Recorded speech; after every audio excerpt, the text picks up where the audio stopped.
রাতের বেলা শালা দুলাভাইরা যখন ক্যারাম খেলতে বসে অথচ যখন কেউ খেলতে পারে না তখন যেসব কাণ্ড হয়, চলেন আপনাদের সাথে সেটা ছোট্ট একটা ভিডিও শেয়ার করি। না বলতে সে পুরো কোফা লাগাই দিছে।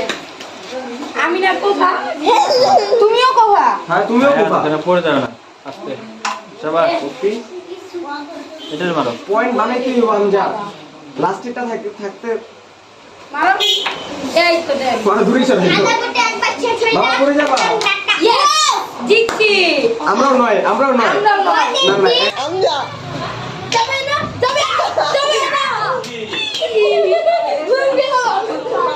মারো কথা বলা যাবে না